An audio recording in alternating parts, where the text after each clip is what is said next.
నీళ్లు బోసి కడిగి నిత్యంబు శోధించి కూడుబెట్టి మీద కోకగట్టి ఏమి పాట్లు పడుదురీ దేహమునకిలన్ విశ్వదాభిరామ వినురవేమా.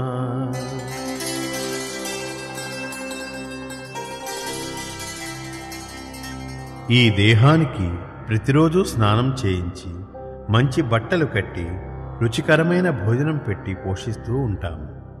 ఇది మూర్ఖత్వమే అవుతుంది.